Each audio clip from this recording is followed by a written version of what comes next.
ನಮಸ್ತೆ ಬಂಧುಗಳೇ. ಈಗ ಕಾರ್ಯಕ್ರಮವನ್ನ ಶುರು ಮಾಡ್ತಕ್ಕಂಥ ಸಮಯ. ಡಾಕ್ಟರ್ ಎ ವಿ ಬಾಳಿಗ ಸ್ಮಾರಕ ಆಸ್ಪತ್ರೆ ಉಡುಪಿ ಹಾಗೂ ಕಮಲೆ ಬಾಳಿಗ ಚಾರಿಟಬಲ್ ಟ್ರಸ್ಟ್ ಮುಂಬೈ ಇವರ ಸಂಯುಕ್ತ ಆಶ್ರಯದಲ್ಲಿ ನಡೀತಾ ಇರತಕ್ಕಂತಹ ಮದ್ಯ ಮತ್ತು ಮಾದಕ ದ್ರವ್ಯ ವ್ಯಸನದ ವಿರುದ್ಧ ನೇರ ಫೋನ್ ಇನ್ ಕಾರ್ಯಕ್ರಮದ 12ನೇ ಕಂತಿಗೆ ನಿಮ್ಗೆಲ್ಲರಿಗೂ ಆತ್ಮೀಯವಾದ ಸ್ವಾಗತ. ಈ ವಾರಕ್ಕೊಮ್ಮೆ ನಡೆಯತಕ್ಕಂತಹ ನೇರ ಫೋನ್ ಇನ್ ಕಾರ್ಯಕ್ರಮವು ಪ್ರತಿ ಗುರುವಾರ ಸಂಜೆ 7 ಗಂಟೆಯಿಂದ 8 ಗಂಟೆವರೆಗೆ ನಡೆಯುತ್ತೆ. ಈ ಕಾರ್ಯಕ್ರಮದಲ್ಲಿ ಡಾಕ್ಟರ್ ಎ ವಿ ಬಾಳಿಗ ಸ್ಮಾರಕ ಆಸ್ಪತ್ರೆಯ ಸಂಪನ್ಮೂಲ ವ್ಯಕ್ತಿಗಳು, ನಮ್ಮ ಆಸ್ಪತ್ರೆಯ ತಜ್ಞ ವೈದ್ಯರು, ಕೌನ್ಸಿಲರ್ಗಳು ನಿಮಗೆ ಲಭ್ಯವಿರ್ತಾರೆ. ಮೊದಲಿಗೆ ಆ ದಿನದ ಸಂಪನ್ಮೂಲ ವ್ಯಕ್ತಿಗಳು ಮದ್ಯ ಮತ್ತು ಮಾದಕ ದ್ರವ್ಯ ವ್ಯಸನದ ಬಗ್ಗೆ ಸಂಬಂಧಿತ ವಿಚಾರಗಳನ್ನು ಕುರಿತು ಒಂದಷ್ಟು ತಿಳುವಳಿಕೆಯನ್ನು ನೀಡುತ್ತಾರೆ. ನಂತರ ಕಾರ್ಯಕ್ರಮದಲ್ಲಿ ನಿಮ್ಮ ಅನುಭವಗಳನ್ನ ಹಂಚಿಕೊಳ್ಳಲು, ನಿಮ್ಮ ಪ್ರಶ್ನೆ ಕೇಳೋದಕ್ಕೆ ಅಥವಾ ನಿಮ್ಮ ಸಮಸ್ಯೆಗಳ ಬಗ್ಗೆ ಕೇಳೋದಕ್ಕೆ ಅವಕಾಶ ಇರುತ್ತೆ. ಅದು ಒಂದು ಮುಕ್ತ ಸಂವಾದ ಸಮಯ ಆಗಿರುತ್ತೆ. ಅದರಿಂದ ದಯವಿಟ್ಟು ಇವತ್ತಿನ ದಿನ ಕಾರ್ಯಕ್ರಮದಲ್ಲಿ ಸಂಪನ್ಮೂಲ ವ್ಯಕ್ತಿಗಳು ಮಾತಾಡಿ ಮುಗಿಸೋವರೆಗೂ ತಾವು ಶಾಂತಚಿತ್ತರಾಗಿ ಆಲಿಸಬೇಕು. ನಂತರದಲ್ಲಿ ನಿಮಗೆ ಪ್ರಶ್ನೆಗಳನ್ನ ಕೇಳೋ ಅವಕಾಶ ಇರುತ್ತೆ. ನಾನು ಎಲ್ಲರನ್ನು ಮ್ಯೂಟ್ ಮಾಡಿರ್ತೇನೆ. ಅದರಿಂದ ನೀವು ಪ್ರಶ್ನೆ ಕೇಳುವಂಥ ಸಮಯದಲ್ಲಿ ಮಾತ್ರ ಅನ್ಮ್ಯೂಟ್ ಮಾಡ್ಕೋಬೇಕು. ಅದರಿಂದ ದಯವಿಟ್ಟು ಬೇರೆ ಸಮಯದಲ್ಲಿ ಯಾರು ಅನ್ಮ್ಯೂಟ್ ಮಾಡಬಾರ್ದು. ಅನ್ಮ್ಯೂಟ್ ಮಾಡೋದಕ್ಕೆ ನೀವು ಸ್ಟಾರ್ ಮತ್ತೆ 6 ಅನ್ನು ಒತ್ತಿದ್ರೆ ನೀವು ಮಾತಾಡೋದು ಕೇಳುತ್ತೆ. ನಿಮ್ಮ ಪ್ರಶ್ನೆ ಕೇಳಿದಾದ ನಂತರ ನೀವು ಮತ್ತೆ *6 ಅನ್ನು ಒತ್ತಿದ್ರೆ ನೀವು ಮ್ಯೂಟ್ ಆಗುತ್ತೆ. ಸೊ *6 ಅನ್ನು ಒತ್ತಬಹುದು. ಹಾಗೆ ನಿಮ್ಮನ್ನು ಮ್ಯೂಟ್ ಮಾಡ್ಕೊಳ್ಳೋದಕ್ಕೆ ನಿಮ್ಮ ಸ್ಮಾರ್ಟ್ ಫೋನಲ್ಲಿ ಮ್ಯೂಟ್ ಬಟನ್ ಇರುತ್ತೆ, ಅದನ್ನು ಉಪಯೋಗಿಸಬಹುದು. ಆದರೆ ಸೆಂಟ್ರಲ್ ಮ್ಯೂಟ್ ಮಾಡಿದ್ದಾಗ ನೀವು ಯಾರು ದಯವಿಟ್ಟು ಮಧ್ಯದಲ್ಲಿ ಮಾತಾಡಬಾರ್ದು ಅಂತ ಕೇಳ್ಕೊತೇನೆ. ಆದಷ್ಟು ಪ್ರಶಾಂತವಾದ ಪರಿಸರದಲ್ಲಿ ಕೂತ್ಕೊಂಡು ನೀವು ಕರೆಯನ್ನು ಸ್ವೀಕರಿಸೋದ್ರಿಂದ ನೀವು ಪ್ರಶ್ನೆ ಕೇಳುವಾಗ ಯಾವುದೇ ರೀತಿ ಗದ್ದಲಗಳು ಇರೋದಿಲ್ಲ ಅಂತ. ಅದರಿಂದ ಯಾವುದೇ ರೀತಿ ನಿಮ್ಮ ಮಾತು ಸರಿಯಾಗಿ ಕೇಳಿಸುತ್ತೆ. ಈ ತರ ಕೆಲವು ಸೂಚನೆಗಳನ್ನ ನೀವು ದಯವಿಟ್ಟು ಪಾಲಿಸಬೇಕು. ಹಾಗೆ ನೀವು ನಿಮ್ಮ ಅನುಭವಗಳನ್ನ ಹಂಚ್ಕೋಬಹುದು. ನಿಮ್ಗೆ ಯಾವುದೇ ಸಮಸ್ಯೆ ಇದ್ರೆ ಹೇಳ್ಕೋಬಹುದು. ನಿಮಗೆ ಪರಿಹಾರವನ್ನ ನಮ್ಮ ತಜ್ಞ ವೈದ್ಯರು ಅಥವಾ ಸಂಪನ್ಮೂಲ ವ್ಯಕ್ತಿಗಳು ನಿಮಗೆ ಕೊಡ್ತಾರೆ. ಈಗ ಪ್ರಶ್ನೆ ಕೇಳುವಂತ ಸಮಯದಲ್ಲಿ ನೀವು ನಿಮ್ಮ ಗುರುತನ್ನು, ನಿಮ್ಮ ಹೆಸರನ್ನು, ನಿಮ್ಮ ವಿಳಾಸವನ್ನಾಗ್ಲಿ ಅಥವಾ ಯಾವ ಊರಿಂದ ಕರೆ ಮಾಡ್ತಿದ್ರಿ, ನಿಮ್ಮ ಯಾವುದೇ ರೀತಿಯ ವಿವರಗಳನ್ನ ಲೈನಲ್ಲಿ ಕೊಡೋದು ಬೇಡ. ಯಾಕಂದ್ರೆ ಇದು ಎಲ್ಲರಿಗೂ ಕೇಳಿಸೋದ್ರಿಂದ ನಿಮ್ಗೆ ಮುಜುಗರ ಏನು ಇಲ್ಲ, ನಿಮ್ಗೆ ಸಮಸ್ಯೆ ಇಲ್ಲ ಅಂದ್ರೆ ಮಾತ್ರ ನೀವು ಕೊಡ್ಬೋದು. ಇಲ್ಲ ಅಂದ್ರೆ ನಿಮ್ಮ ಗುರುತನ್ನು ನೀವು ಗೌಪ್ಯವಾಗಿ ಇಟ್ಕೋಬಹುದು. ಯಾವುದೇ ರೀತಿಯ ನಾವು ನಿಮ್ಮ ಗುರುತನ್ನು ಯಾರಿಗೂ ಪ್ರಚುರಪಡಿಸೋದಿಲ್ಲ ಅಂತ ಈ ಮೂಲಕ ಹೇಳ್ತೇನೆ ಸ್ನೇಹಿತರೆ. ಹೀಗೆ ನಿಮಗೆ ಇವತ್ತಿನ ದಿನ ಈಗ ನಮಗೆ ಕಾರ್ಯಕ್ರಮ ಶುರು ಮಾಡುವಂತ ಸಮಯ ಬಂದಿದೆ. ಇವತ್ತಿನ ದಿನ ನಮಗೆ ಸಂಪನ್ಮೂಲ ವ್ಯಕ್ತಿಗಳಾಗಿ ನಮ್ಮ ಆಸ್ಪತ್ರೆ ಡಾಕ್ಟರ್ ವಿರೂಪಾಕ್ಷ ದೇವರಮನೆ ಮನೋವೈದ್ಯರು, ಡಾಕ್ಟರ್ ಎ ವಿ ಬಾಳಿಗ ಸ್ಮಾರಕ ಆಸ್ಪತ್ರೆ ಉಡುಪಿ ಇವರು ನಮ್ಮನ್ನ ಸೇರ್ಕೊಂಡಿದ್ದಾರೆ. ಇವರಿಗೆ ನಾನು ಕಾರ್ಯಕ್ರಮಕ್ಕೆ ಸ್ವಾಗತವನ್ನು ಬಯಸ್ತೇನೆ. ಇವರು ಮದ್ಯವ್ಯಸನ ಕುಟುಂಬ ಚೇತರಿಕೆ ಎಂಬ ವಿಚಾರದ ಕುರಿತು ನಮ್ಮೊಡನೆ ಇಂದು ಮಾತನಾಡಲಿದ್ದಾರೆ. ಮೊದಲು ಇವರಿಗೆ ನಾನು ಈ ಕಾರ್ಯಕ್ರಮಕ್ಕೆ ಸ್ವಾಗತವನ್ನು ಬಯಸ್ತೇನೆ ಸ್ನೇಹಿತರೆ. Sir, welcome to you. ಇವಾಗ ನೀವು *6 ಒತ್ತಿದ್ರೆ ನೀವು ಮಾತಾಡೋದು ಕೇಳಿಸುತ್ತೆ ಸರ್. ಕೇಳಿಸ್ತಾ ಇಲ್ಲ? ಧನ್ಯವಾದಗಳು ಸಚಿನ್, ಧನ್ಯವಾದಗಳು. ಎಲ್ಲರಿಗೂ ಈ ಕಾರ್ಯಕ್ರಮದಲ್ಲಿ ಭಾಗವಹಿಸಿರ್ತಕ್ಕಂಥ ಎಲ್ಲರಿಗೂ ನನ್ನ ಈ ಸಂಜೆಯ ವಂದನೆಗಳು. ಈ ಮದ್ಯವ್ಯಸನ ಚಿಕಿತ್ಸೆಯ ಒಳಗಾಗಿರ್ತಕ್ಕಂಥ ಎಲ್ಲ ವ್ಯಕ್ತಿಗಳು ಈಗ ನೀವಾಗಲೇ ಈ ಮದ್ಯವ್ಯಸನದಿಂದ ವಿಮುಕ್ತರಾದಂತಹ ಜೀವನವನ್ನು ನಡೆಸ್ತಾ ಇರ್ಬೋದು. ಹಾಗೆ ಇನ್ನು ಕೆಲವರು ಈ ಮದ್ಯವ್ಯಸನ ಚಿಕಿತ್ಸೆ ಪಡೆದುಕೊಳ್ಳುವಂಥವ್ರು ಇರ್ಬೋದು. ನಿಮ್ಮೆಲ್ಲರಿಗೂ ನಾನು ಇವತ್ತು ಈ ಮದ್ಯವ್ಯಸನದಿಂದ ಚೇತರಿಕೆ ಇದರ ಕುರಿತಾಗಿ ಮಾತಾಡ್ತೇನೆ. ಯಾಕೆಂತಂದ್ರೆ ನಾವು ಇಷ್ಟೆಲ್ಲ ಯೋಚನೆ ಮಾಡೋದಿಲ್ಲ. ಈಗ ಸಮಾಜದಲ್ಲಿ ಕುಡಿತಾ ಇದ್ದಾನೆ ಒಬ್ಬ ವ್ಯಕ್ತಿ, ಅವರು ಈಗಾಗಲೇ ವ್ಯಸನ ಅಂದ್ರೆ ನಮಗೆ ಗೊತ್ತು. ಈಗ ಅದ್ರ ಮೇಲೆ ನಮ್ಮ ದೈಹಿಕವಾದಂತ ಮಾನಸಿಕವಾದಂತ ಅವಲಂಬನೆ ಆಗಿದೆ. ಸೊ ನಾವಾಗೆ ಅದನ್ನ ಬಿಟ್ಟು ಬಿಡ್ಲಿಕ್ಕೆ ಆಗ್ತಾ ಇಲ್ಲ. ವೈದ್ಯಕೀಯ ರೀತಿಯಲ್ಲಿ ಅದಕ್ಕೆ ಚಿಕಿತ್ಸೆಯನ್ನ ಪಡೆದುಕೊಳ್ಳಲಿಕ್ಕೆ ನಾವು ಆಸ್ಪತ್ರೆಯ ಸಹಾಯವನ್ನು ಪಡೆದುಕೊಂಡಿದ್ದೇವೆ ಅಂತ. ಸೊ ಕುಡಿತವನ್ನ ಬಿಡಬೇಕು ಅಂತ ನಾವು ಬರುವಾಗ ಈ ಚೇತರಿಕೆ ಅಥವಾ ರಿಕವರಿ ಬಗ್ಗೆ ಹೆಚ್ಚು ನಮ್ಗೆ ಗೊತ್ತಿರೋದಿಲ್ಲ. ಆಸ್ಪತ್ರೆಗೆ ಬಂದು ಕುಡಿತಕ್ಕೆ ಒಂದು ಮಾತ್ರೆಗಳನ್ನ ತೆಗೆದುಕೊಂಡು ವೈದ್ಯರು ಹೇಳಿದಂತ ನಿರ್ದೇಶನಗಳನ್ನ ಪಾಲಿಸ್ತಾ ಇರ್ತೇವೆ. ಆದ್ರೆ ಆಸ್ಪತ್ರೆಯಿಂದ ಹೋದ ತಕ್ಷಣ ಮತ್ತೆ ಕೆಲವು ದಿನಗಳ ನಂತರನೇ ಕುಡಿಲಿಕ್ಕೆ ಶುರು ಮಾಡ್ತಾರೆ. ಮನೆಯವರು ಸರ್ ಆಸ್ಪತ್ರೆಯಲ್ಲಿ 10 ದಿನ ಇದ್ರು, 15 ದಿನ ಇದ್ರು, ಬಂದ ನಂತರ 1 ತಿಂಗಳ ನಂತರ ಮತ್ತೆ ಕುಡಿಲಿಕ್ಕೆ ಪ್ರಾರಂಭ ಮಾಡಿದ್ದಾರೆ, ಯಾಕೆ ಹೀಗಾಯ್ತು ಅನ್ನುವ ಪ್ರಶ್ನೆಗಳು ಕೆಲವರು ಕೇಳ್ಬೋದು. ಇನ್ನು ಕೆಲವರು ಸರ್ ನಾನು ಆಸ್ಪತ್ರೆಯಿಂದ ಬಂದೆ, ಈಗ ಕೆಲವು ತಿಂಗಳಿಂದ ಕುಡಿತಾ ಇಲ್ಲ, ಆದ್ರೆ ನನಗೆ ಮೊದಲಿನ ರೀತಿಯಲ್ಲಿ ನಾನು ಕೆಲಸ ಮಾಡ್ತಾ ಇಲ್ಲ, ನಾನು ಉತ್ಸಾಹದಿಂದ ಯಾವ್ದ್ರಲ್ಲೂ ಸಂತೋಷದಿಂದ ಭಾಗವಹಿಸ್ತಾ ಇಲ್ಲ, ಎಲ್ರೂ ನೀನ್ ಡಲ್ ಆಗಿದ್ಯಾ ಅಂತ ಹೇಳ್ತಾರೆ ಅನ್ನುವ ಪ್ರಶ್ನೆಗಳು ನಮಗೆ ಕೇಳ್ಬೋದು. ಇನ್ನು ಕೆಲವರಿಗೆ ಆಸ್ಪತ್ರೆಯಿಂದ ನಾನು ಮನೆಗೆ ಹೋದೆ, ನಾನು ಅನ್ಕೊಂಡಿದ್ದೆ ಎಲ್ರಿಗೂ ನನ್ನ ಕುಡಿತದಿಂದ ತೊಂದರೆ ಆಗಿದೆ, ನಾನು ಕುಡಿತವನ್ನ ನಿಲ್ಸಿದ್ರೆ ಎಲ್ರೂ ನನ್ನನ್ನ ಚೆನ್ನಾಗಿ ನೋಡ್ಕೊಳ್ಬಹುದು, ನಮ್ಮ ಮನೇಲಿ ಎಲ್ಲರೂ ಖುಷಿಯಿಂದ ಇರ್ಬೋದು ಅನ್ಕೊಂಡಿದ್ದೆ. ಆದ್ರೆ ಮನೆಯವರೆಲ್ಲ ನನ್ನ ತುಂಬಾ ಅಗೌರವದಿಂದ ಕಾಣ್ತಾರೆ, ಮೊದಲಿನ ತರ ಸಿಟ್ಟಿನಲ್ಲೇ ನೋಡ್ತಾರೆ, ಅವ್ರು ಯಾರು ಚೇಂಜ್ ಆಗೇ ಇಲ್ಲ ಅನ್ನೋ ಮಾತುಗಳನ್ನು ಕೂಡ ನಮಗೆ ಹೇಳ್ಬೋದು.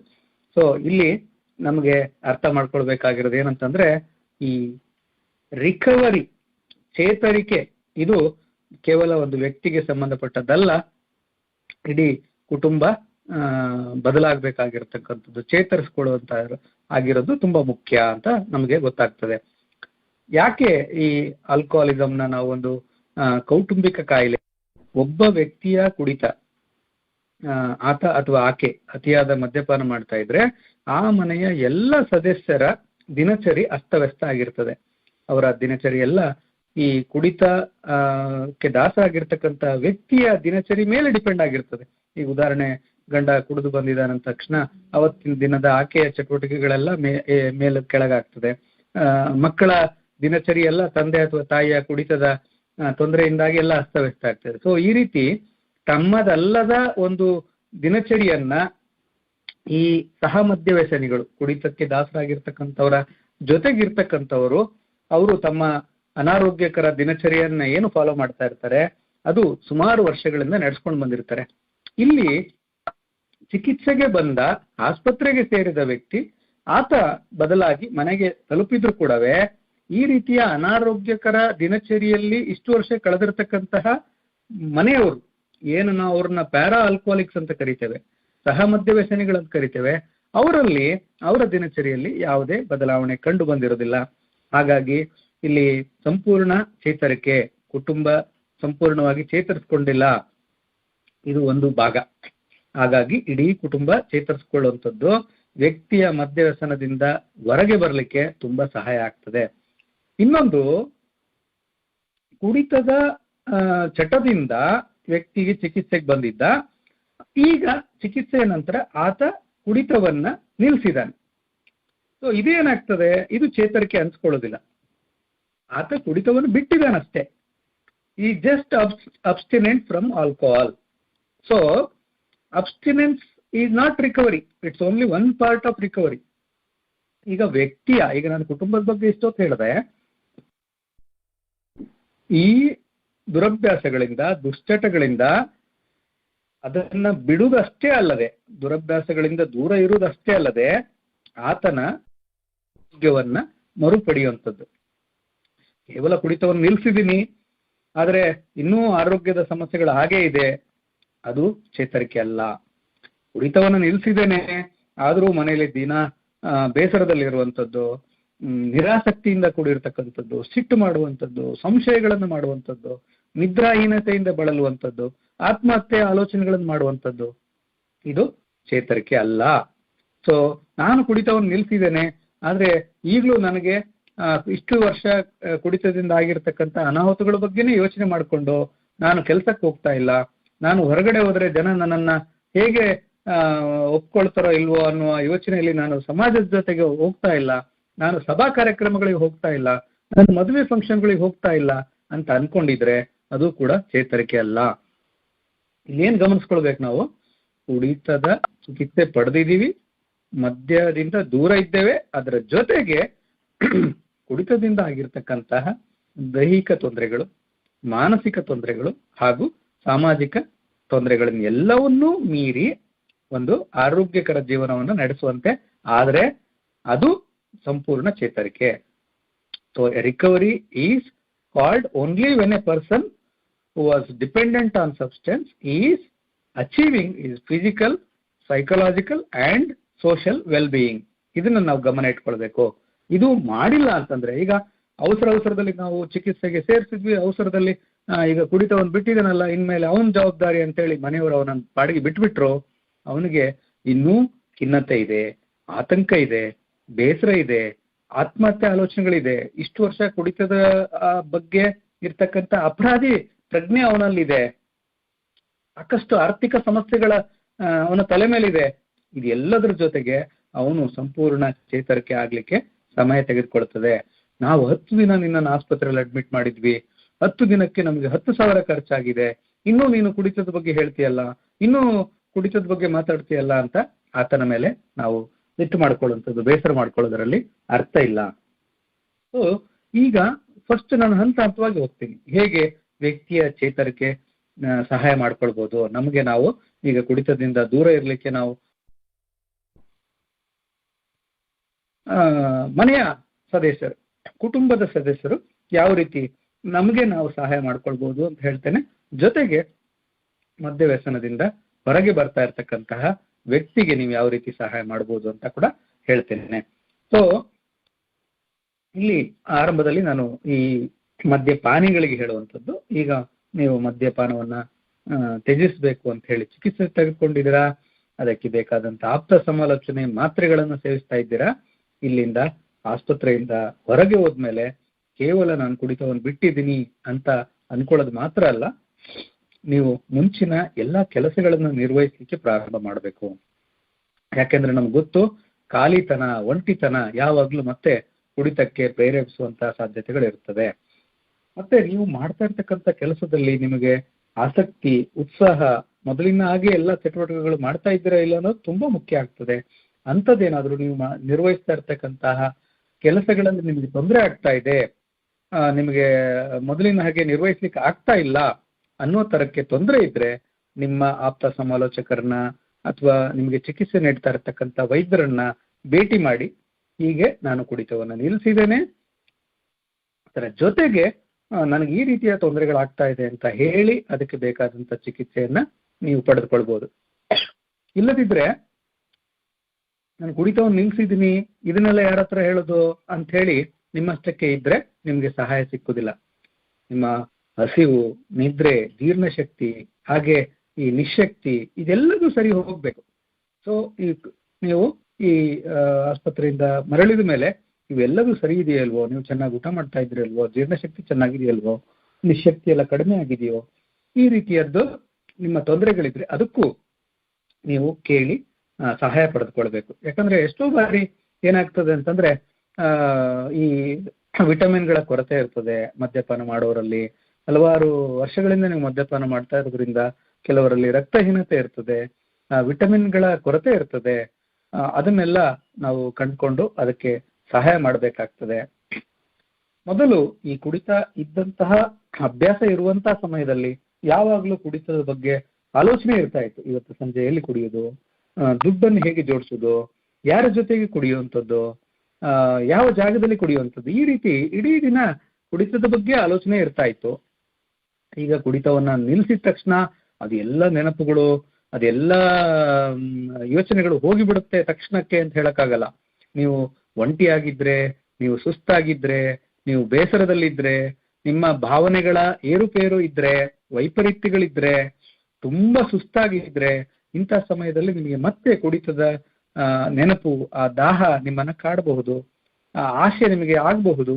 ಅಥವಾ ನೀವು ಪ್ರತಿನಿತ್ಯ ಹೋಗ್ತಾ ಇರ್ತಕ್ಕಂಥ ಜಾಗ, ನಿಮ್ಮ ಕುಡಿತಕ್ಕೆ ನಿಮ್ಮ ಜೊತೆಗೆ ಸೇರ್ಕೊಳ್ತಾ ಇರ್ತಕ್ಕಂಥ ಸ್ನೇಹಿತರ ಭೇಟಿ ಆದ್ರೆ ಇಂಥದ್ದೆಲ್ಲ ವಾಪಸ್ಸು ನಿಮಗೆ ಕುಡಿತಕ್ಕೆ ವಾಪಸ್ಸು ನೆನಪಿಸುವಂತ ಸಾಧ್ಯತೆಗಳಿರುತ್ತೆ. ಸೊ ಇದ್ರ ಬಗ್ಗೆ ನೀವು ಮನವರಿಕೆ ಮಾಡ್ಕೊಳ್ಬೇಕು. ಅಂದ್ರೆ ನಾನು ಹಳೆಯ ಅಭ್ಯಾಸಗಳೇನಿತ್ತು, ಹಳೆಯ ದಾರಿಗಳು, ಹಳೆಯ ದಿನಚರಿಗಳು ಯಾವುದು ನನಗೆ ಕುಡಿತಕ್ಕೆ ಪ್ರೇರೇಪಣೆ ಮಾಡ್ತಾ ಇತ್ತು, ಅವುಗಳಿಂದ ನಾವು ದೂರ ಇರಬೇಕು ಅಂತ ಹೇಳಿ ನಿಮಗೆ ನೀವು ಸಹಾಯ ಮಾಡಿಕೊಳ್ಬೇಕು. ನಿಮಗೆ ನೀವು ಸಹಾಯ ಮಾಡ್ಕೊಳ್ಬೇಕು. ಯಾಕೆ ಅಂತಂದ್ರೆ ನಾವು ಕೆಲವರಲ್ಲಿ ನೋಡ್ತೇವೆ ಏನಂದ್ರೆ, ಆಸ್ಪತ್ರೆಯಿಂದ ಹೋದ ತಕ್ಷಣ ಆಸ್ಪತ್ರೆಯಿಂದ ಹೋಗುವಾಗ್ಲೇ, ಚಿಕಿತ್ಸೆ ತೆಗೆದುಕೊಂಡು ಹೋಗುವಾಗ್ಲೇ ಅವ್ರಿಗೇನಂದ್ರೆ ವಿಪರೀತವಾದಂತ ಆತ್ಮವಿಶ್ವಾಸ. ಇಲ್ಲ, ನಾನು ಒಂದು ಸರಿ ನಿರ್ಧಾರ ಮಾಡಿಬಿಟ್ರೆ ನಾನು ಮತ್ತೆ ಮುಟ್ಟುದೇ ಇಲ್ಲ, ನಾನು ಯಾವ ಬಾರಲ್ಲಿ ಕುಡಿತಾ ಇದ್ದ ಅಲ್ಲೇ ಹೋಗಿ ಕೂತ್ಕೊಳ್ತೇನೆ, ನನ್ನ ಸ್ನೇಹಿತರು ಅವರೆಲ್ಲ ಕುಡಿತಾರೆ, ನಾನು ಅವ್ರ ಜೊತೆ ಹೋಗಿ ಕೂತ್ಕೊಳ್ತೇನೆ, ಆದ್ರೆ ನಾನು ಮುಟ್ಟುದಿಲ್ಲ ಅಂತ ಹೇಳಿ ಅತಿಯಾದ ಆತ್ಮವಿಶ್ವಾಸ ತೋರಿಸ್ತಾ ಇರ್ತಾರೆ. ಆ ಅತಿಯಾದ ಆತ್ಮವಿಶ್ವಾಸ ಅಗತ್ಯ ಇಲ್ಲ. ನೀವು ಆ ಹಳೆಯ ಬಾರ್ಗಳಿಗೆ ಅಥವಾ ಕುಡಿತದ ಅಭ್ಯಾಸ ಇರ್ತಕ್ಕಂಥ ಸ್ನೇಹಿತರ ಜೊತೆಗೆ ಅವರೆಲ್ಲ ಪಾರ್ಟಿ ಮಾಡುವಾಗ ಅವರ ಜೊತೆ ಕೂತ್ಕೊಳ್ಳುವಂಥದ್ದು, ಅಥವಾ ಮದ್ಯವನ್ನ ಸರ್ವ್ ಮಾಡುವಂತಹ ಫಂಕ್ಷನ್ಗಳಿಗೆ ಹೋಗುವುದನ್ನ ಅವಾಯ್ಡ್ ಮಾಡೋದು ತುಂಬಾ ಒಳ್ಳೆಯದು. ನಮ್ಮನ್ನ ನಾವು ಪ್ರೂವ್ ಮಾಡ್ಕೊಳ್ಳಿಕ್ಕೋಸ್ಕರ, ಇಲ್ಲ ನಾನು ಬಿಟ್ಟಿದ್ದೇನೆ, ನನಗೆ ಯಾವ ಆಶೆ ಇಲ್ಲ, ನನಗೆ ಈಗ ಅದ್ರ ಬಗ್ಗೆ ನೆನಪೇ ಇಲ್ಲ ಅಂತ ನಾನು ಬೇರೆಯವರಿಗೆ ಪ್ರೂವ್ ಮಾಡ್ಕೊಳ್ಳಿಕ್ಕೋಸ್ಕರ ನಾವು ಎಲ್ಲರ ಮಧ್ಯೆ ಹೋಗಿ ಮದ್ಯವನ್ನ ಸೇವಿಸದೆ ಬಂದೆ ಅಂತ ಹೇಳ್ಕೊಳ್ಳುವಂತ ಅವಶ್ಯಕತೆ ಇಲ್ಲ. ನಾವು ಯಾರಿಗೂ ಪ್ರೂವ್ ಮಾಡ್ಬೇಕಾಗಿಲ್ಲ. ಇನ್ನು ಈ ಮದ್ಯ ವ್ಯಸನ ಯಾವ ರೀತಿ ಕಾಯಿಲೆ ಅಂದ್ರೆ ಇದು ಪುನಃ ಮತ್ತೆ ಬರಬಹುದು, ಮರುಕಳಿಸಬಹುದು. ನಾವು ನಿಮಗೆ ಹೇಳಿಕೊಟ್ಟಿರ್ತೇವೆ ಏನಂದ್ರೆ ಮತ್ತೆ ಯಾವಾಗಾದ್ರೂ ಮಧ್ಯದಲ್ಲಿ ವಾಪಸ್ಸು ಒಂದು ದಿನ 2 ದಿನ ತಪ್ಪಿ ಕುಡಿದು ಬಿಡುವಂಥದ್ದು, ಅಥವಾ ಮೊದಲು ಕುಡಿಯುವಂತಹ ರೀತಿಗೆ ವಾಪಸ್ ಹೋಗುವಂಥದ್ದು ಆಗಬಹುದು, ಕಾರಣಾಂತರಗಳಿಂದ ಆಗಬಹುದು, ಅಥವಾ ಆಸ್ಪತ್ರೆಯ ಸಂಪರ್ಕ ಇಲ್ಲದೆ ಬೇರೆ ರೀತಿಯ ಮಾನಸಿಕ ತೊಂದರೆಗಳಿಂದ ಆಗ್ಬೋದು, ನಿಮ್ಮ ಜೀವನದಲ್ಲಿ ಆಗುವಂತಹ ಒತ್ತಡಗಳಿಂದ ಆಗ್ಬೋದು, ವಾಪಸ್ಸು ವ್ಯಕ್ತಿ ಕುಡಿತಕ್ಕೆ ಮರುಕಳಿಸಬಹುದು, ಅಥವಾ ಅತಿಯಾದ ಆಶೆ ಆಗುವಂಥದ್ದು, ಕ್ರೇವಿಂಗ್ಸ್ ಆಗುವಂಥದ್ದು, ಇದೆಲ್ಲದರಿಂದ ವಾಪಸ್ಸು ಕುಡಿತಕ್ಕೆ ಮರುಕಳಿಸಬಹುದು. ಇದನ್ನ ನಾವು ಒಪ್ಪಿಕೊಳ್ಳಬೇಕು. ಯಾರು? ರೋಗಿ ಮತ್ತೆ ಮನೆಯವರು. Lapses and relapses are part of the recovery. ಅಂದ್ರೆ ವ್ಯಕ್ತಿ ಒಂದು ಸಾರಿ ನಾನು ಬಿಡ್ತೇನೆ ಅಂತ ಹೇಳಿದ್ರೆ ಅವನು ಹೇಳ್ತಾನಷ್ಟೇ, ಅದು ಮಾತಷ್ಟೇ, ಸಂಪೂರ್ಣವಾಗಿ ಅವನು ಬಿಡ್ಲಿಕ್ಕೆ ಸಮಯ ತೆಗೆದುಕೊಳ್ಳುತ್ತೆ. ಯಾಕೆ ಈ ಸತ್ಯವನ್ನು ನಾವು ಒಪ್ಕೊಳ್ಬೇಕು ಅಂತಂದ್ರೆ, ಅವನು ಎಲ್ಲಾದ್ರೂ ಈಗ 3 ತಿಂಗಳ ನಂತರ ಒಂದು ದಿನ ಕುಡ್ದ ಅಂದ ತಕ್ಷಣ ಆವತ್ತು ಇಡೀ ಮನೆಯಲ್ಲಿ ಒಂದು ರಾಮಾಯಣ ಮಹಾಭಾರತ ನಡೆದು ಹೋಗ್ಬಿಡುತ್ತೆ. ಏನಂದ್ರೆ ವಾಪಸ್ಸು ಇನ್ನು ಹಾಳಾಗೋಯ್ತು ಜೀವನ, ಅಥವಾ ಇಷ್ಟು ದಿನ ಚೆನ್ನಾಗಿದ್ದು ಮತ್ತೆ ವಾಪಸ್ ಮೊದಲೇನಂಗೆ ಆಗ್ಬಿಟ್ರು, ನನಗೆ ಅವ್ರ ಮೇಲೆ ವಿಶ್ವಾಸನೇ ಹೊರಟೋಯ್ತು, ನನಗೆ ಪ್ರಾಮಿಸ್ ಮಾಡಿದ್ರು ಅವ್ರಿನ್ನು ಕುಡಿಯೋದಿಲ್ಲ ಅಂತ ಹೇಳಿ ಮನೆಯವರ ವರ್ತನೆ ಇದೆಯಲ್ಲ, ಅದು ಸರಿಯಲ್ಲ. ನಾವು ಮನಸ್ಸಿನಲ್ಲಿ ಅವನು ಪ್ರಾಮಿಸ್ ಮಾಡಿದಾನೆ, ನಾನು ಇನ್ನು ಮುಟ್ಟುದಿಲ್ಲ ಅಂತ ಹೇಳಿದಾನೆ, ಅದು ಕೇಳ್ಕೊಂಡಿರೋಣ. ಆದ್ರೆ ನಮ್ಮ ಮನಸ್ಸಿನಲ್ಲಿ ಏನ್ ಗೊತ್ತಿರಬೇಕು, ಈಗ 1 ತಿಂಗಳು ಬಿಟ್ಟಿದ್ದಾನೆ ಸಂತೋಷ, 2 ತಿಂಗಳು ಬಿಟ್ಟಿದ್ದಾನೆ ಸಂತೋಷ, 1 ವರ್ಷ ಆಯ್ತು ಬಿಟ್ಟು ಸಂತೋಷ, ಆದ್ರೆ ಮತ್ತೆ ಮರುಕಳಿಸಬಹುದು ಅನ್ನುವ ಎಚ್ಚರ ಇರಲಿ. ಇಲ್ಲಿ ಎಚ್ಚರಕ್ಕೂ ಆತಂಕಕ್ಕೂ ವ್ಯತ್ಯಾಸ ಇದೆ. ಅದ್ರ ಬಗ್ಗೆ ನಾನು ಮತ್ತೆ ಮಾತಾಡ್ತೇನೆ, ಮನೆಯವರ ಬಗ್ಗೆ ಮಾತಾಡುವಾಗ ಆ ವಿಚಾರ ಮಾತಾಡ್ತೇನೆ. ಆದ್ರೆ ಈ ಲ್ಯಾಪ್ಸಸ್ ರಿಲ್ಯಾಪ್ಸಸ್ ಬಗ್ಗೆ ನಮಗೆ ಎಚ್ಚರ ಇದ್ರೆ ಅದನ್ನ ನಾವು ಆತಂಕ ಪಡದೆ, ಡಾಕ್ಟರ್ ಹೇಳಿದ್ರಲ್ಲ ವಾಪಸ್ ಮತ್ತೆ 1 ದಿನ 2 ದಿನ ಪ್ರಾರಂಭ ಮಾಡಬಹುದು, ಅದ್ರ ಬಗ್ಗೆ ಏನು ಬೇಸರ ಬೇಡ, ಅದ್ರ ಬಗ್ಗೆ ವಾಪಸ್ ಮತ್ತೆ ಹೋಗಿ ಚಿಕಿತ್ಸೆ ತೆಗೆದುಕೊಳ್ಳೋಣ ಅನ್ನುವ ಎಚ್ಚರ ನಿಮ್ಗೆ ಇದ್ಬಿಟ್ರೆ ಅದನ್ನ ದೊಡ್ಡ ವಿಷಯ ಆಗದೆ ಮತ್ತೆ ಆ ಕುಡಿತ ವಾಪಸ್ ಮರುಕಳಿಸದಂತೆ, ಹೆಚ್ಚು ದಿನ ಮರುಕಳಿಸದಂತೆ ನೋಡ್ಕೊಳ್ಳಿಕ್ಕೆ ಸಾಧ್ಯ ಆಗ್ತದೆ.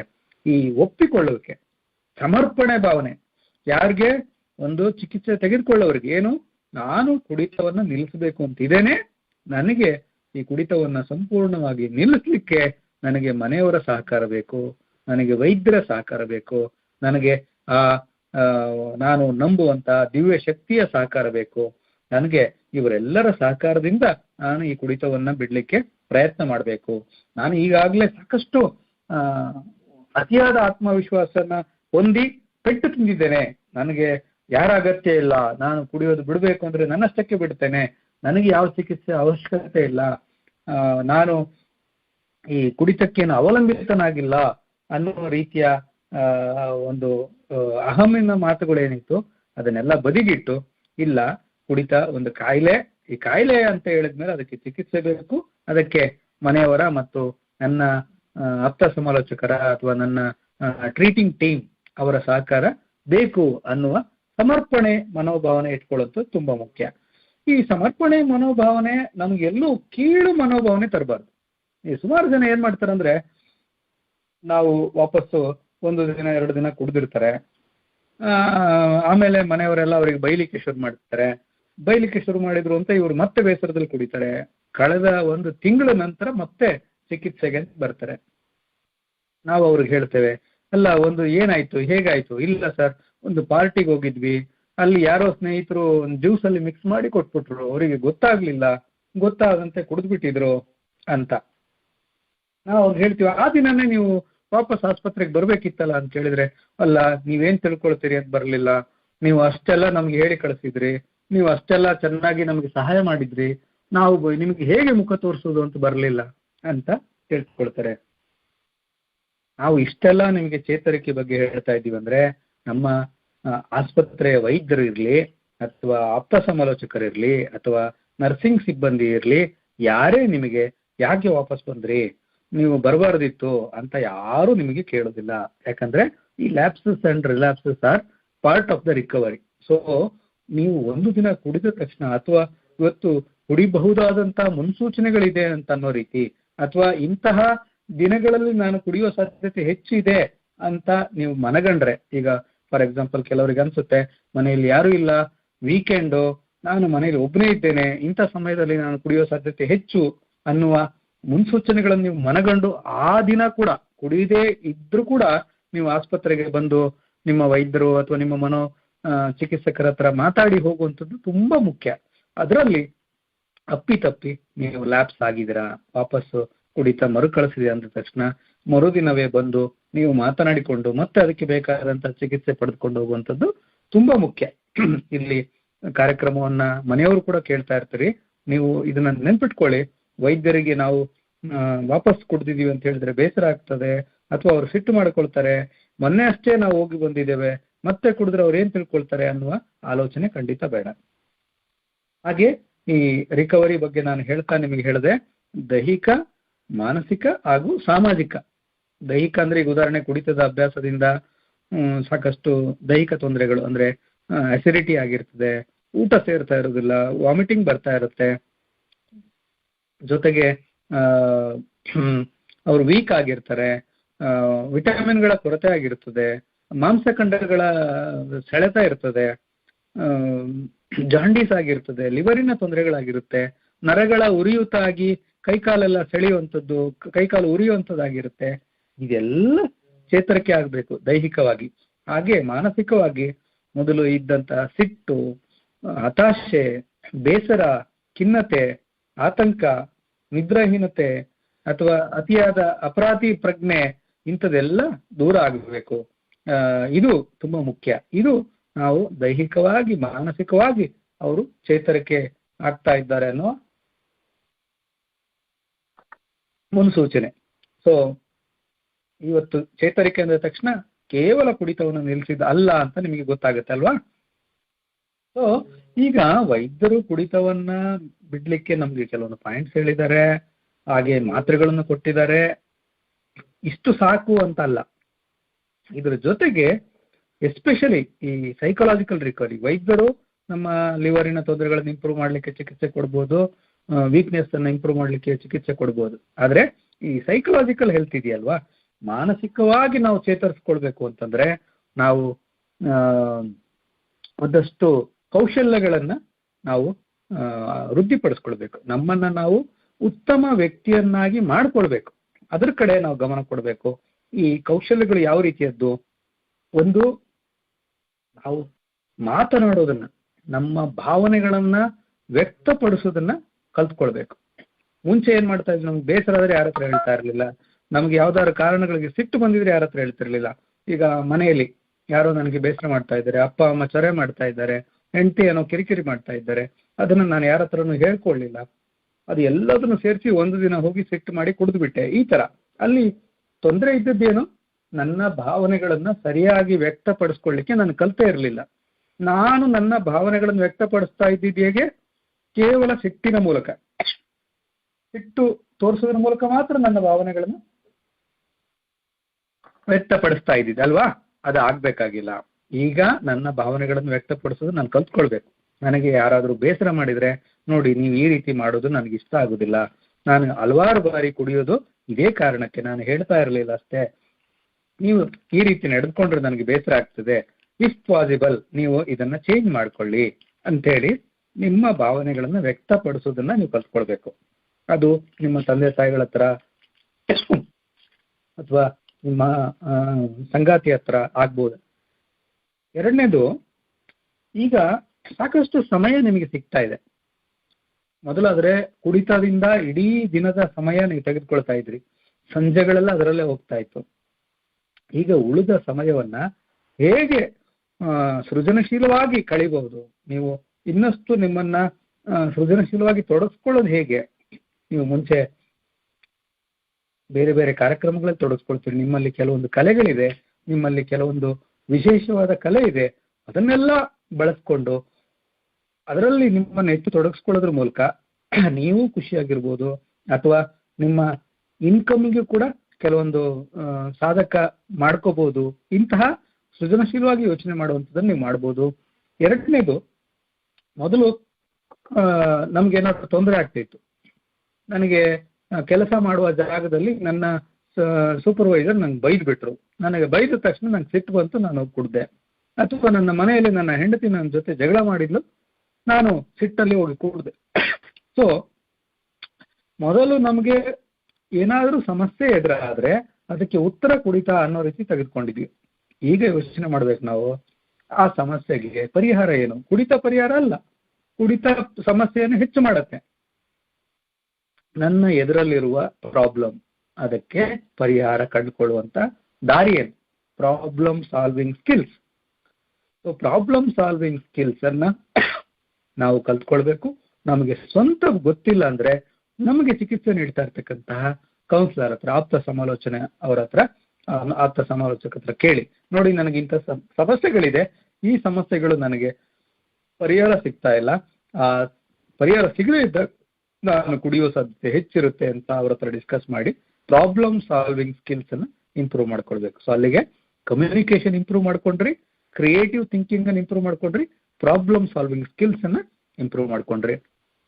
ಸೆಲ್ಫ್ ಅವೇರ್ನೆಸ್, ನಿಮ್ಮ ಬಗ್ಗೆ ನಿಮಗೆ ಇನ್ನೂ ಹೆಚ್ಚು ಮಾಹಿತಿಯನ್ನ, ಈಗ ಎಷ್ಟೋ ಜನರಿಗೆ ಆಸ್ಪತ್ರೆಗೆ ಬರೋದಕ್ಕಿಂತ ಮುಂಚೆ ಅವರ ಕುಂದು ಕೊರತೆಗಳ ಬಗ್ಗೆ, ಅವರ ವ್ಯಕ್ತಿತ್ವದಲ್ಲಿರುವ ಲೋಪದೋಷಗಳ ಬಗ್ಗೆ, ಅವರಲ್ಲಿರ್ತಕ್ಕಂತಹ ಶಕ್ತಿಯ ಬಗ್ಗೆ, ಅವರಲ್ಲಿರ್ತಕ್ಕಂಥ ಆಸಕ್ತಿಗಳ ಬಗ್ಗೆ, ಅವರಲ್ಲಿರ್ತಕ್ಕಂಥ ಕಲೆಗಳ ಬಗ್ಗೆ ಇದು ಯಾವುದು ಗೊತ್ತಿರುವುದಿಲ್ಲ. ಸೊ ನಾನು ಆಗ್ಲೇ ಹೇಳಿದ್ನಲ್ಲ, ಹಲವಾರು ಬಾರಿ ಆ ಅತಿಯಾದ ಆತ್ಮವಿಶ್ವಾಸದಿಂದನೇ ಅವರು ತೊಂದರೆ ಮಾಡ್ಕೊಂಡ್ಬಿಟ್ಟಿರ್ತಾರೆ. ಸೊ ನಿಮ್ಮ ಬಗ್ಗೆ ನಿಮ್ಗೆ ಆ ಸ್ವ ಅರಿವನ್ನ ಮಾಡ್ಕೊಳ್ತಾ ಹೋಗಿ, ಆವಾಗ ನಿಮ್ಮ ಪ್ಲಸ್ ಪಾಯಿಂಟ್ಸ್ ಏನು, ನಿಮ್ಮ ಧನಾತ್ಮಕ ಹಾಗೂ ಋಣಾತ್ಮಕ ಅಂಶಗಳೇನು, ಇದನ್ನ ನೀವು ತಿಳ್ಕೊಂಡಾಗ ಆ ಧನಾತ್ಮಕ ಅಂಶಗಳನ್ನ ಹೆಚ್ಚು ಮಾಡ್ಕೊಳ್ಳೋದ್ರ ಬಗ್ಗೆ ನೀವು ಹೆಚ್ಚು ಪ್ರಯತ್ನ ಮಾಡ್ತೀರಾ. ನಿಮ್ಮಲ್ಲಿ ಇರ್ತಕ್ಕಂಥ ಋಣಾತ್ಮಕ ಅಂಶಗಳು ಏನು ಅಂತ ನಿಮ್ಗೆ ಗೊತ್ತಾಗಿದೆ, ಅದು ನಿಮ್ಮ ಸಿಟ್ಟಿರ್ಬೋದು, ಅಥವಾ ನಿಮ್ಮ ದುಂದು ವೆಚ್ಚ ಇರ್ಬೋದು, ಅಥವಾ ನಿಮ್ಮ ಈ ಫ್ರೀ ಟೈಮ್ ಅನ್ನ ಹೇಗೆ ಕಳೆಯುವುದು ಅಂತ ಗೊತ್ತಿಲ್ಲದೆ ಇರೋದು ಇರ್ಬೋದು, ಅಥವಾ ನೀವು ನಿಮ್ಮ ಬಗ್ಗೆ ನೀವು ಅತಿಯಾದ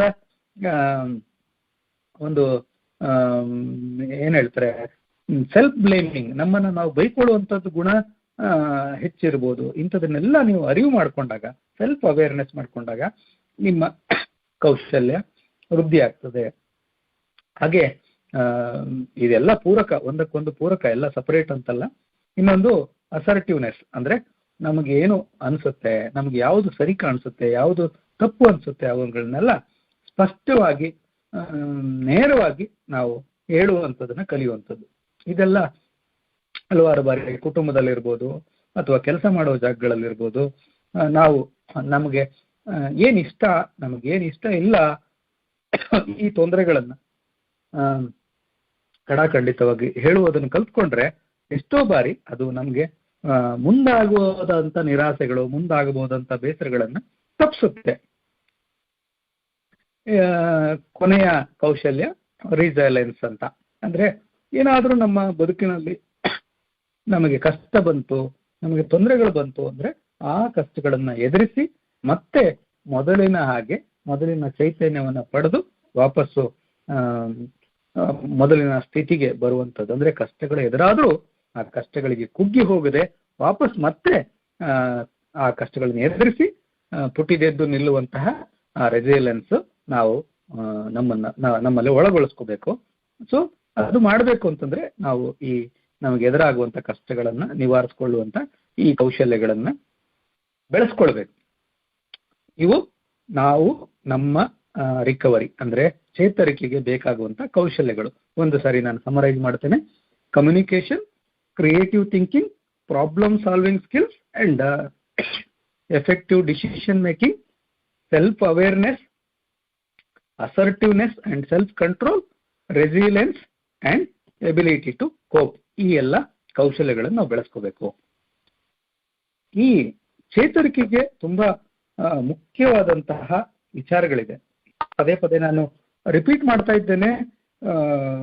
ಚೇತರಿಕೆ ಅಂದ ತಕ್ಷಣ ಕುಡಿತದಿಂದ ದೂರ ಇರೋದು ಮಾತ್ರ ಅಲ್ಲ. ಸೊ ಈ ಚೇತರಿಕೆಯ ಮುಖ್ಯ ಅಂಶಗಳು ಕೆಲವೊಂದಿದೆ. ಅದು ನೀವು ವಾಪಸ್ಸು ನಿಮ್ಮ ಸಂಬಂಧಿತ ವ್ಯಕ್ತಿಗಳು, ಕುಟುಂಬದ ಸದಸ್ಯರು, ವ್ಯವಹಾರಕ್ಕೆ ಸಂಬಂಧಪಟ್ಟ ಸದಸ್ಯರು, ನಿಮ್ಮ ಸ್ನೇಹಿತರು, ನಿಮ್ಮ ವೃತ್ತಿಗೆ ಬಂದಂತ ವೃತ್ತಿ ಸಂಬಂಧಿಸಿದ ವ್ಯಕ್ತಿಗಳು ಎಲ್ಲರ ಜೊತೆಗೆ ಒಂದು ಉತ್ತಮವಾದಂತ ಬಾಂಧವ್ಯವನ್ನ ಹೊಂದುವ ಆಗಿರ್ಬೇಕು. ಸೊ ಈ ಕನೆಕ್ಟೆಡ್ನೆಸ್ ನ ನೀವು ನಿಮ್ಮ ಎಲ್ಲ ಸಂಬಂಧಗಳನ್ನ ವೃದ್ಧಿಸಿಕೊಳ್ಳುವಂತಹ ಪ್ರಯತ್ನ ನೀವು ಮಾಡಬೇಕು.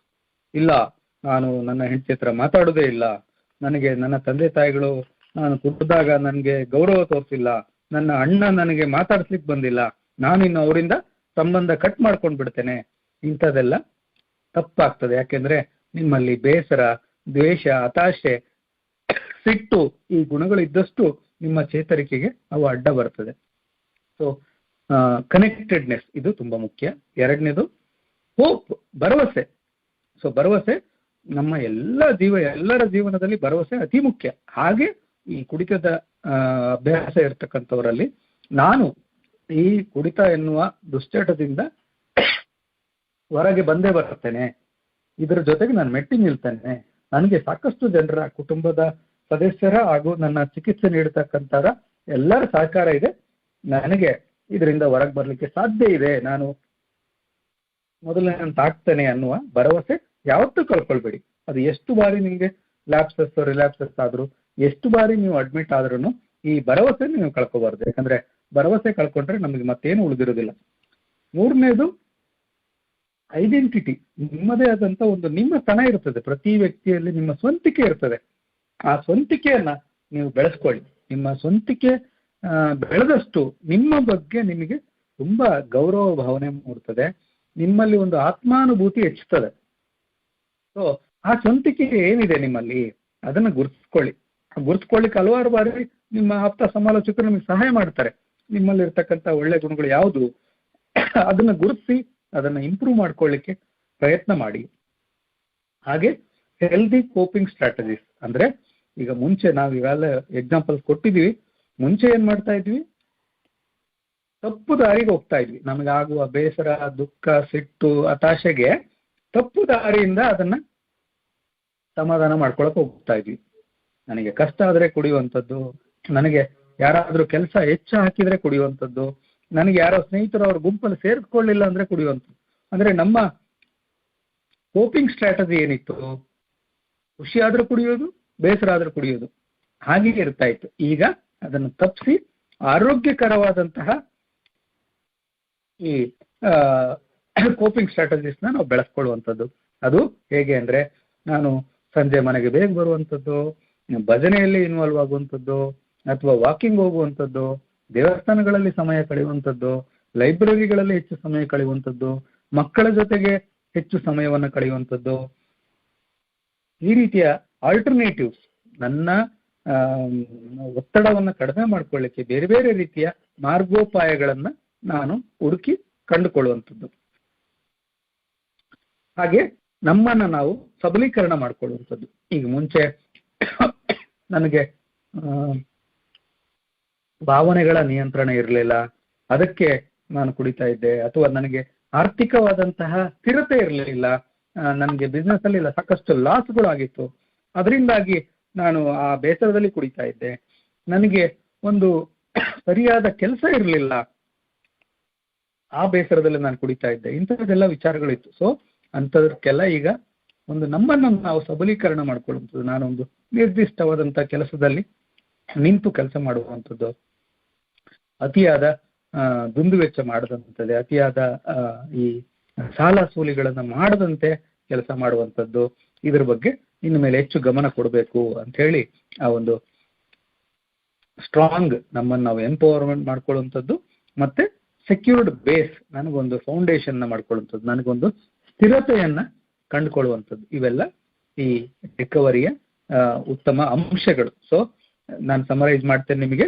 Elements of recovery: connectedness, hope, identity, healthy coping strategies, meaningful internal schema, and empowerment and building secure base.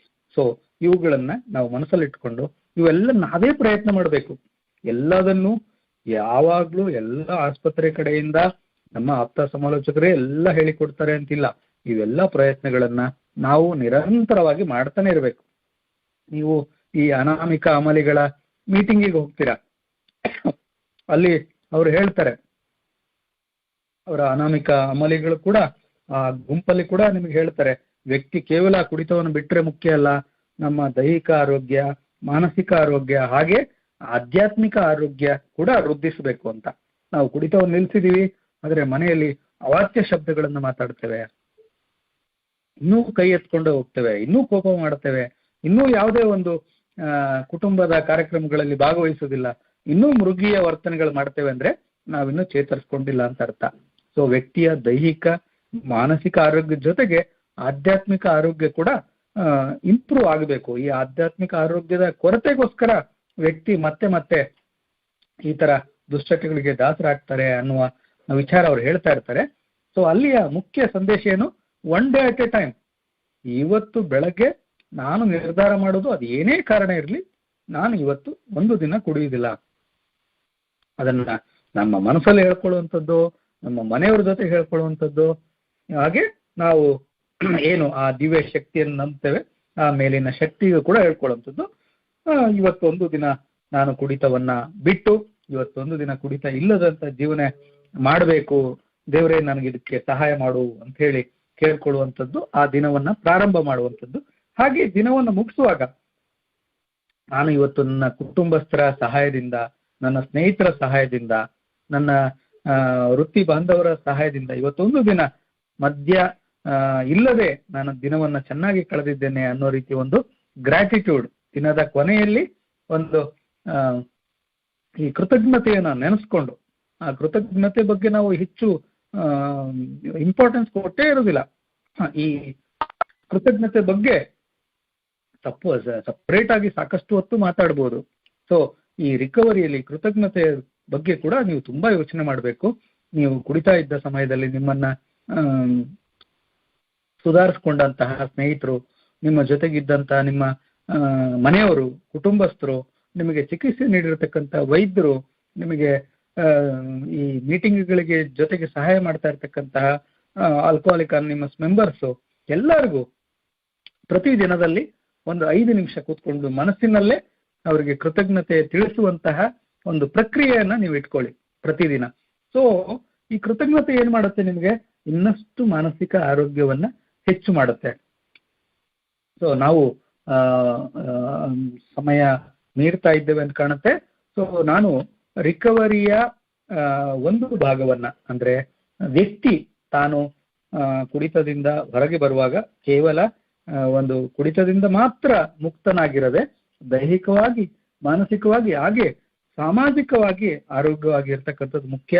ಅದಕ್ಕೆ ಅವನು ಬೆಳೆಸ್ಕೊಳ್ಬೇಕಾಗಿರ್ತಕ್ಕಂಥ ಕೌಶಲ್ಯಗಳನ್ನ, ಹಾಗೆ ರಿಕವರಿಗೆ ಮೂಲಭೂತವಾದಂತಹ ಅಂಶಗಳನ್ನ ತಿಳಿಸಿದ್ದೇನೆ. ಇದರಲ್ಲಿ ಮನೆಯ ಸದಸ್ಯರು, ಮುಖ್ಯವಾಗಿ ಅವರ ಸಂಗಾತಿ, ಹಾಗೆ ಅವರ ತಂದೆ ತಾಯಿಗಳು, ಅವರ ಮಕ್ಕಳು, ಇವರೆಲ್ಲರ ಪಾತ್ರ ಕೂಡ ಬರ್ತದೆ. ಬಹುಶಃ ಮುಂದೊಂದು ದಿನ ಆ ರೀತಿಯ ವಿಚಾರಗಳನ್ನ ಹೆಚ್ಚು ಚರ್ಚೆ ಮಾಡೋಣ. ಇವತ್ತಿನ ದಿನಕ್ಕೆ ಸಮಯದ ಅಭಾವದಿಂದ ನಾನು ಇಲ್ಲಿಗೆ ನಿಲ್ಲಿಸ್ತೇನೆ. ಖಂಡಿತವಾಗಿ ಈಗ ಕೇವಲ ವ್ಯಕ್ತಿಯ ಚೇತರಿಕೆಗೆ ಆತನ ಶ್ರಮ ಮಾತ್ರ ಮುಖ್ಯ ಅನ್ನುವ ಅರ್ಥವನ್ನು ನಾನು ಕೊಡ್ತಾ ಇಲ್ಲ.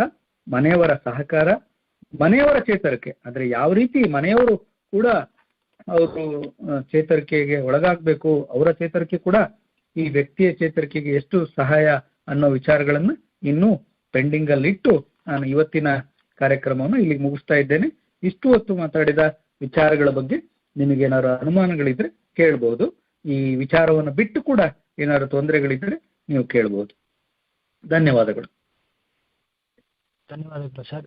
ಇಲ್ಲಿವರೆಗೆ ನಮಗೆ ಕುಟುಂಬ ಚೇತರಿಕೆಯ ಬಗ್ಗೆ, ಮಧ್ಯವಸನದಿಂದ ನಮಗೆ ಚೇತರಿಕೆಯ ಬಗ್ಗೆ ವಿವರವಾಗಿ ತಿಳಿಸ್ಕೊಟ್ಟಿರ್ತಕ್ಕಂತಹ ಡಾಕ್ಟರ್ ವಿರೂಪಾಕ್ಷ ದೇವರಮನೆ ಅವರಿಗೆ ಧನ್ಯವಾದಗಳು. ಈಗ ನಿಮ್ಮಲ್ಲಿ ಯಾರಿಗೇ ಆದರೂ ಈ ವಿಚಾರದ ಬಗ್ಗೆ ಪ್ರಶ್ನೆಗಳಿದ್ರೆ *6 ಒತ್ತಿ ನಾನು ಲೈನ್ ಓಪನ್ ಮಾಡ್ತೇನೆ. ತುಂಬ ಡಿಸ್ಟರ್ಬೆನ್ಸ್ ಇದ್ದರೆ ಮತ್ತೆ ಮ್ಯೂಟ್ ಮಾಡ್ತೇನೆ. ನೀವು ಒಬ್ಬೊಬ್ಬರಾಗ ಅನ್ಮ್ಯೂಟ್ ಮಾಡ್ಕೋಬೇಕಾಗತ್ತೆ. ಅದರಿಂದ ಮ್ಯೂಟ್ ಮಾಡಿದಾಗ ನೀವು *6 ಒತ್ತೋದ್ರ ಮೂಲಕ ಪ್ರಶ್ನೆಯನ್ನು ಕೇಳ್ಬೋದು.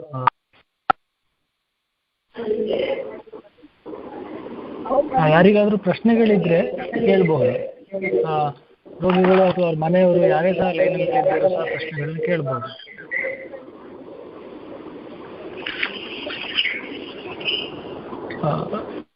ನಿಮ್ಮ ಹೆಸರನ್ನು ನಾವೆಲ್ಲೂ ಇಲ್ಲ, ಅದರಿಂದ ನಿಮ್ಮ ಹೆಸರು ಹೇಳಬೇಕು ಅಂತಲೇ ಇಲ್ಲ, ನೇರವಾಗಿ ಪ್ರಶ್ನೆ ಆದರೆ ಕೇಳ್ಬೋದು.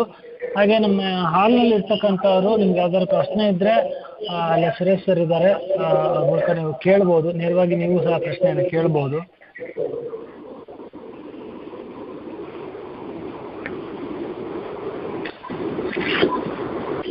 ಲೈನಲ್ಲಿ ಇರ್ತಕ್ಕಂಥ ಇನ್ನೂ ಅನೇಕರಿಗೆ ನಮ್ಮ ಆಸ್ಪತ್ರೆಗೆ ಯಾವುದೇ ರೀತಿಯ ಪ್ರಶ್ನೆಗಳಿದ್ರೆ ನೀವು ನೇರವಾಗಿ ಕೌನ್ಸಿಲರ್ ಜೊತೆ ಏನೇ ಮಾತಾಡೋಕ್ಕಿದ್ರು ಎಲ್ಲರೂ ಇವತ್ತು ಲಭ್ಯವಿರ್ತಾರೆ ಈ ಕಾಲ್ನಲ್ಲಿ. ಅದರಿಂದ ನಿಮ್ಗೆ ಏನೇ ಪ್ರಶ್ನೆಗಳಿದ್ರು ನೇರವಾಗಿ ಕೇಳ್ಬೋದು.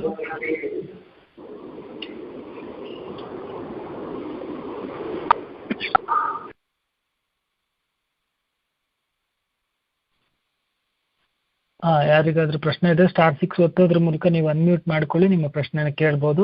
ಹಾಗೆ ಇದ್ರ ಬಗ್ಗೆ ಇನ್ನೂ ಸಹ ನಿಮಗೆ ನಂತರದಲ್ಲಿ ಪ್ರಶ್ನೆಗಳು ಬಂದರೆ ನೀವು ನಮ್ಮ ಆಸ್ಪತ್ರೆ ಸಂಪರ್ಕ ಸಂಖ್ಯೆ ಇದೆ, ಅದಕ್ಕೆ ಸಹ ನೀವು ತಲುಪ್ಬೋದು. ಸಂಪರ್ಕ ಮಾಡಿ ನೀವು ನಮ್ಮ ವಾಟ್ಸಪ್ ಮೂಲಕ ಅಥವಾ ಕಾಲ್ ಮೂಲಕ ನೀವು ಸಂಪರ್ಕ ಮಾಡಿ ಪ್ರಶ್ನೆಗಳು ಹೆಚ್ಚಿನ ವಿವರಗಳನ್ನು ತಿಳ್ಕೋಬಹುದು.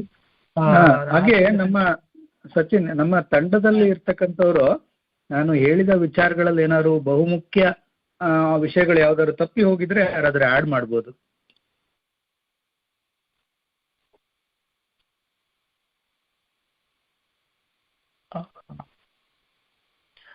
ಓಕೆ ಸರ್, ಅಂದರೆ ಓಕೆ, ಯಾರಾದರೂ ಏನಾದರೂ ಆ್ಯಡ್ ಮಾಡೋದಾದ್ರೆ *6 ಒತ್ತಿ ನೀವು ಕಾಲ್ಗೆ ಜಾಯ್ನ್ ಆಗ್ಬೋದು.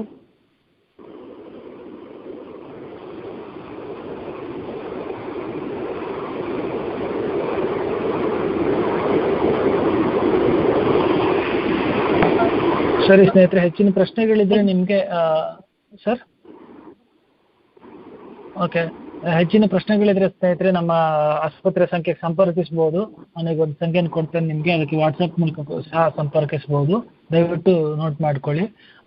9242821215 9242821215 9242821215 ಸ್ನೇಹಿತರೆ, ಈ ಸಂಖ್ಯೆಗೆ ನೀವು ಸಂಪರ್ಕಿಸ್ಬೋದು. ಅದೇ ರೀತಿಯಾಗಿ ಡಾಕ್ಟರ್ ಎ.ವಿ. ಬಾಳಿಗ ಸ್ಮಾರಕ ಆಸ್ಪತ್ರೆ ಉಡುಪಿ ವತಿಯಿಂದ 24 ಗಂಟೆಗಳ ತುರ್ತು ವೈದ್ಯಕೀಯ ಸಹಾಯಕ್ಕಾಗಿ ಸಹಾಯವಾಣಿಯನ್ನು ಆರಂಭಿಸಲಾಗಿದೆ.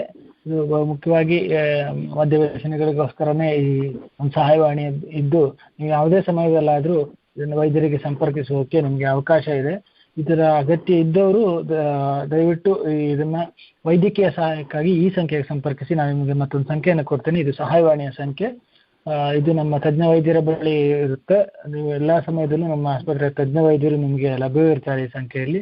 ದಯವಿಟ್ಟು ಈ ಸಂಖ್ಯೆಯನ್ನು ಸಹ ನೋಟ್ ಮಾಡಿಕೊಳ್ಳಿ. 6363139523. ಇನ್ನು 6363139523. ರಿಪೀಟ್ ಮಾಡ್ತೇನೆ, 6363139523. ಇದು ಸಹಾಯವಾಣಿ. ಇದು ಬಹುಮುಖ್ಯವಾಗಿ ನಿಮಗೆ ವೈದ್ಯಕೀಯ ಸಹಾಯಕ್ಕಾಗಿ ಚಿಕಿತ್ಸೆ ಪಡೆಯುವ ರೋಗಿಗಳಿಗೆ ಯಾವುದೋ ಮಾತ್ರೆಗಳ ಬಗ್ಗೆ ಅನುಮಾನ ಆತಂಕಗಳಿದ್ರೆ ಪ್ರಶ್ನೆಗಳಿದ್ರೆ ನೀವು ಈ ಸಂಖ್ಯೆಗೆ ತುರ್ತಾಗಿ ಸಂಪರ್ಕಿಸಬಹುದು. ಹಾಗೆ ನಿಮ್ಗೆ ಏನೇ ಪ್ರಶ್ನೆಗಳಿದ್ರು ಈಗಾಗಲೇ ಕೊಟ್ಟಿರ್ತಕ್ಕಂಥ ಮತ್ತೊಂದು ಸಂಖ್ಯೆಗೆ ನೀವು ಕೇಳ್ಬೋದು ಅಥವಾ ನಿಮ್ಮ ವಾಟ್ಸಪ್ ಮಾಡ್ಬೋದು. ಸ್ನೇಹಿತರೆ, ನಿಮ್ಮ ಯಾವುದೇ ರೀತಿಯ ವೈಯಕ್ತಿಕ ವಿವರಗಳನ್ನು ಕೊಡಬೇಕು ಅಂತ ಯಾವುದೇ ರೀತಿ ಕಟ್ಟುಪಾಡುಗಳಿಲ್ಲದೆ ಇರೋದ್ರಿಂದ ನೀವು ನೇರವಾಗಿ ಪ್ರಶ್ನೆಯನ್ನು ಕೇಳ್ಬೋದು. ಈಗಲೂ ಸಹ ಅಥವಾ ಮುಂದೆ ಏನೇ ಇದ್ರೂ ನೀವು ಪ್ರಶ್ನೆಗಳನ್ನ ಕೇಳ್ಬೋದು. ಸ್ನೇಹಿತರೆ, ನಮ್ಮ ಅನ್ಮ್ಯೂಟ್ ಮಾಡ್ತಾ ಇಲ್ಲ ಪ್ರಶ್ನೆಗಳನ್ನ.